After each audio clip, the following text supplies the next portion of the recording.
Menurut saya ini bentuknya persis kayak cumi-cumi. Cuma bedanya yang pasti dari ukuran. Ukurannya lebih besar sama satu lagi.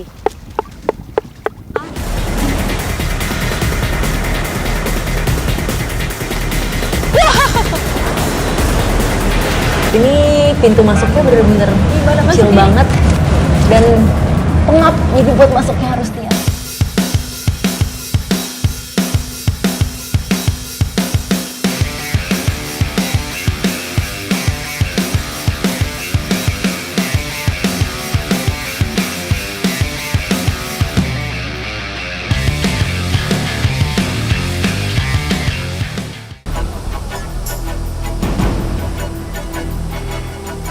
Masyarakat Dayak Beginci menyebut tempat ini dengan nama Kerango. Spot jeram ini sebenarnya tidak terlalu besar, tetapi karena karakternya yang sangat unik, Kerango hanya bisa ditaklukkan dengan jalan saling bahu-membahu.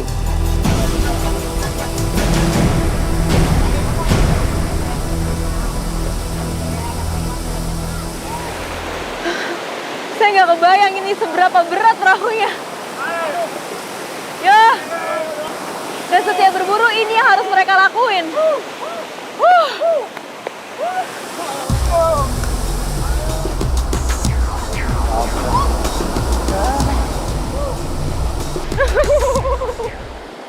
Aduh, jantung saya rasanya mau copot. Jadi selain gotong royong, jangan lupa harus hati-hati. Kalau nggak balik ke bawah arus, bukannya sampan yang naik, saya ke bawah arus tadi.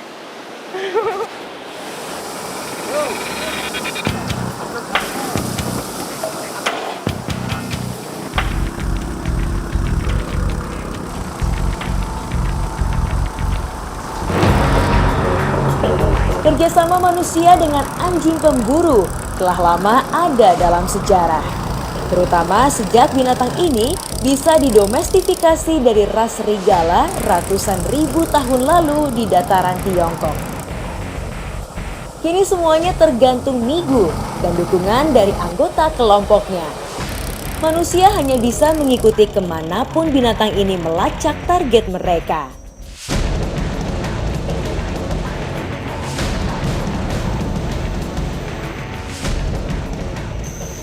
Nah, ini anjingnya sudah menyebar kemana-mana, mengandalkan indera penciumannya, jadi kita tinggal menunggu. Kalau sudah menggonggong, barulah kita kejar anjingnya. Kali ini kita harus berkonsentrasi mendengarkan perubahan gonggongan kawanan anjing. Belum dapat saya udah deg-degan. Harap-harap cemas, dapat tidak babinya, dapat tidak babinya. Tapi biasa dapat ya, Pak? Kalau biasa dapat.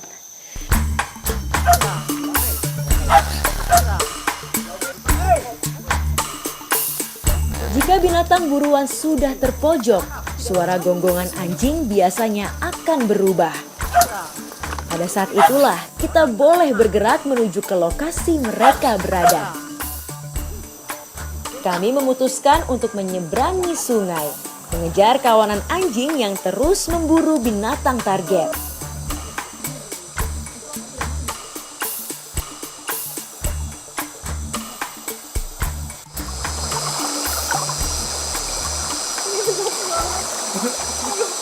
tahan. Tangannya pegangan yang kuat. Ya. Harus hati-hati sekali. Karena arusnya di tengah lebih kencang daripada di sini. Tapi inilah perjuangannya. Tidak semudah yang saya lihat tadi. Di lokasi terakhir kami harus menunggu sinyal lagi dari kawanan anjing yang telah jauh di berada depan.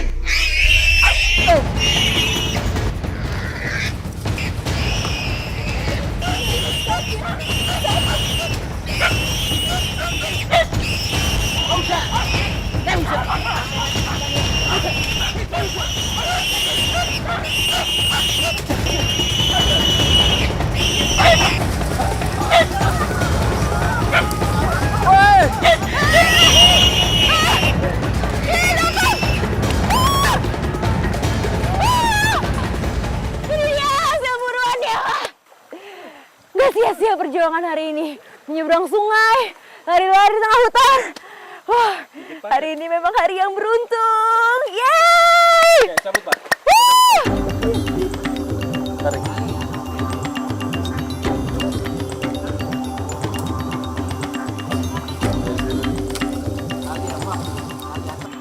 Inilah hasil kolaborasi antara anjing dan manusia. Lihat, besar sekali kan? Berarti benar-benar efektif. Dan ini sepertinya lebih berat dan besar daripada saya.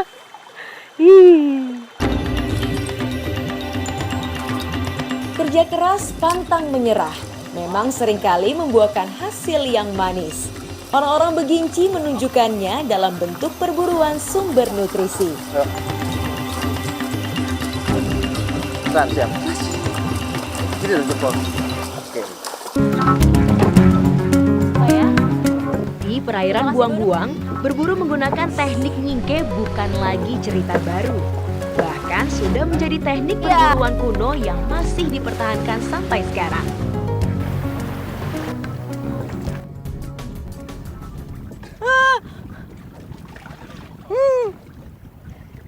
Dan itu nama alat yang lagi papa pasang namanya tombulan. Jadi itu sebagai penyangga tempat kita berdiri nanti. Dan biasanya sih dibuat dari kayu bakau ya Om. Kayu bakau yang memang panjangnya sekitar 3 meter. Dan nanti untuk nombak sotongnya kita pakai alat sosoat. Nah ini. Sosoatnya terbuat dari bambu. Panjangnya kurang lebih sama kayak tombulan.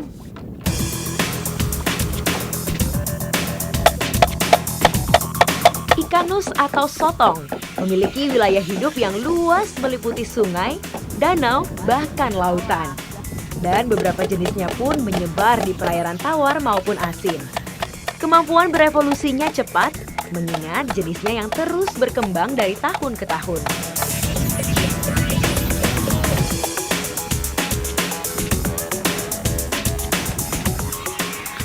Jadi kita memang sengaja nih tombula-tombula ke rumahnya si sotong. Batu-batu yang ada di bawah saya ini. Karena itu supaya memancing, supaya sotongnya keluar atau sotongnya menghampiri anaknya, telur-telurnya yang ada di situ. Sudah hampir setengah jam menunggu sotong, tak kunjung juga datang. Riak gelombang mulai berubah. Tiba-tiba wajah Om Pau dan Papa Aru mulai berubah. Matanya jeli mengamati gerak di bawah sana. Wah, semoga ini pertanda baik ya.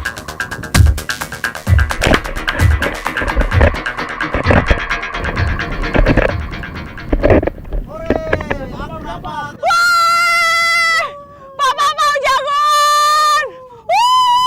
Akhirnya setelah kami menunggu 10 purnama di sini, binatang yang namanya sotong muncul juga ke permukaan. Mana Om, kasih tunjuk?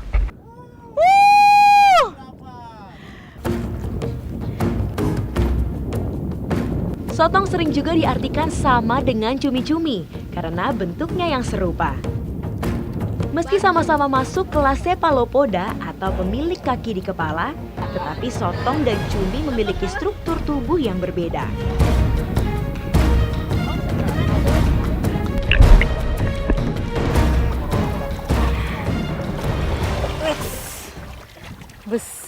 Besar ya Om ini. Wah, berat juga. Kalau untuk saya yang baru pertama kali lihat sotong, menurut saya ini bentuknya persis kayak cumi-cumi. Cuma bedanya yang pasti dari ukurannya lebih besar sama satu lagi. Dia punya cangkang yang keras. Nah, dengan dapat 2 sotong sebenarnya hari ini, itu membuktikan kalau papa sama mama sotong bekerja sama dengan baik.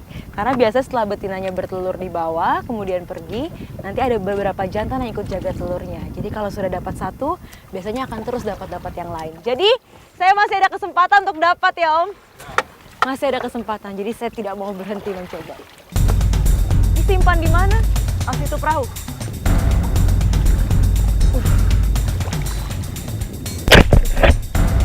Iya, akhirnya.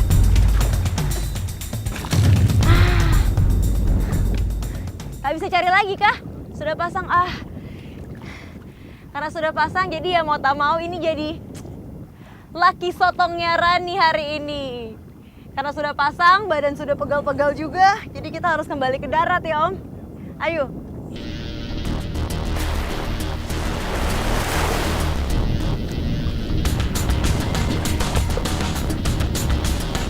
Sebelah mana?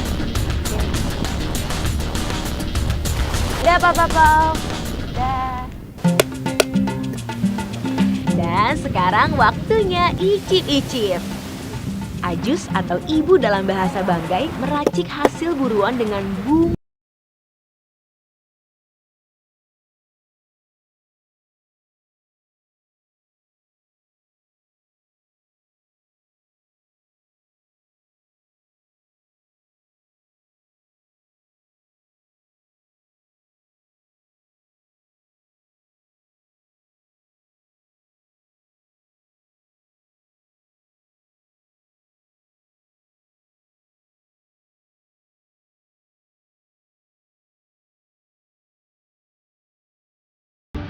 Enak, padahal tuh makan apa kak Mama?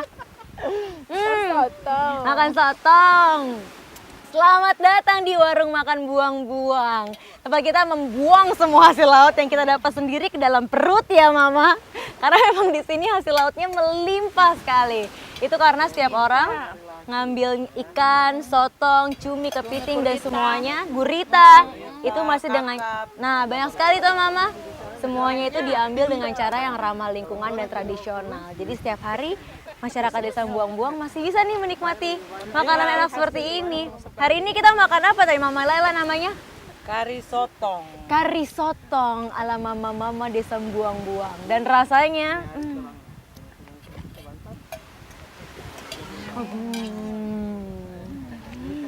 juara, itu satu kata yang menandakan kari sotong ini.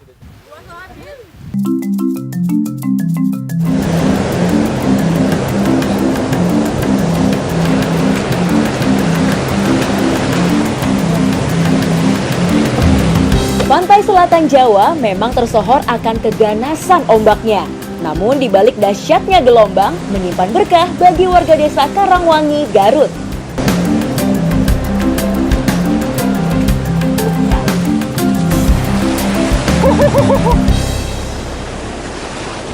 Kalau nyari sarang siriti itu yang ideal dari jam 8 sampai jam 11 karena burungnya lagi pada keluar semua. Tapi sekarang situasinya bertepatan sama pasang, jadi kondisinya lebih ekstrim lagi.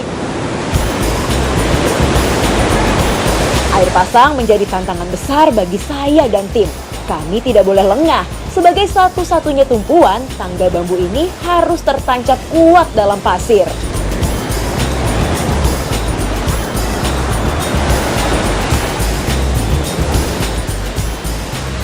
Kondisi tangganya ini miringnya ke sebelah kiri, jadi saya harus buang badan juga ke sebelah kiri.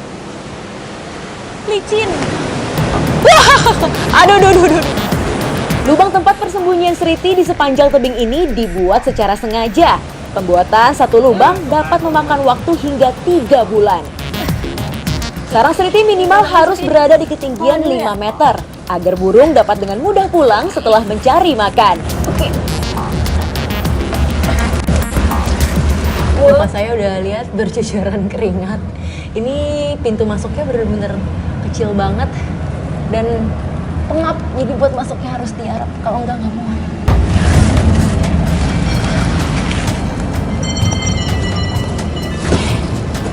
Wah, kalau di dalam sini ternyata besar. Ini bisa muat banyak orang. Cuma pintu masuknya aja yang kecil ya. Nah ini lihat deh, tuh udah kelihatan. Ada beberapa burung. Ini siriti ya Pak ya? Ini dia nih. Ini sarangnya baru. Panen sarang seriti dilakukan secara berkala.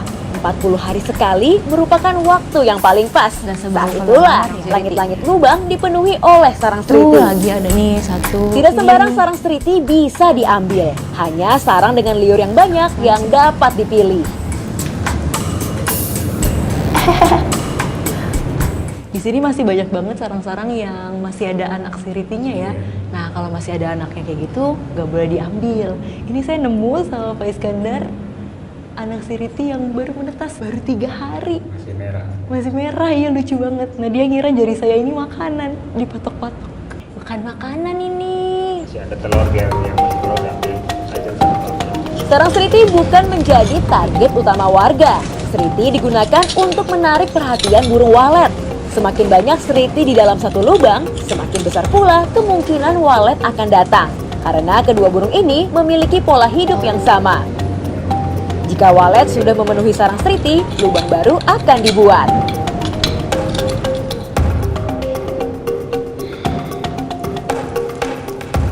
Ini dia yang namanya sarang siriti.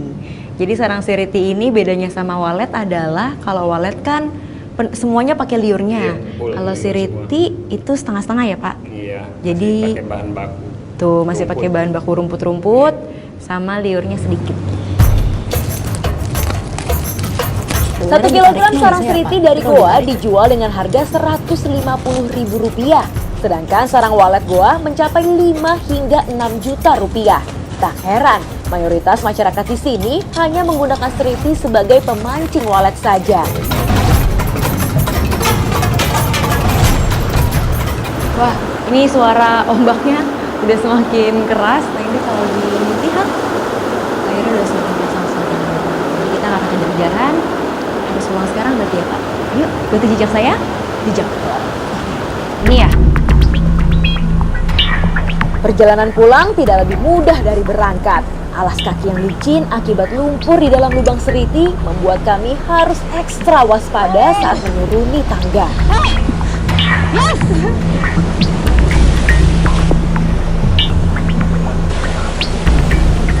Nih, setelah dilihat di tempat terang, baru kelihatan hasilnya. Cukup banyak juga dalam waktu yang singkat dan memang kita butuhnya nggak banyak-banyak ya Kang. Kita hari ini mau nyampur sarang siriti yang baru didapat sama gula nira. Ikuti jejak saya, jejak petualang. Ini pertama-tama saya sama Kang Iskandar mau pilih-pilihin dulu ya Kang. Mana sarang siriti yang banyak liurnya. Jadi kalau yang banyak liurnya itu yang kita pakai. Nah. Setelah dipilah, sarang seriti yang mengandung banyak liur direbus agar mudah lepas dari rumput yang menempel. Merebus sarang seriti tidak boleh terlalu lama agar tidak hancur, cukup sampai rumputnya terurai.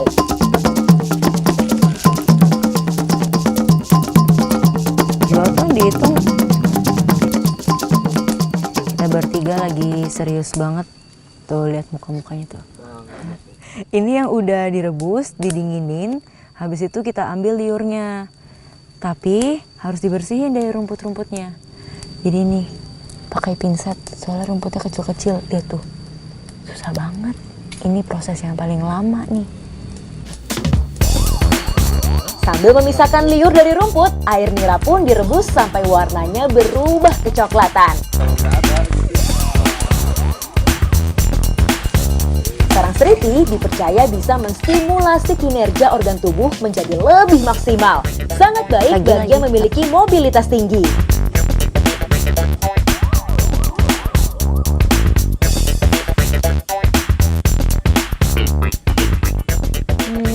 Kayak jelly. Kayak jelly, persis. Liur seriti itu rasanya bener-bener enak ya. Dia kenyal-kenyal. Kayak jelly. Terus karena gula nira ini manisnya beda, jadi dia tuh manisnya lebih kental. Tapi nggak bikin enak. Enak.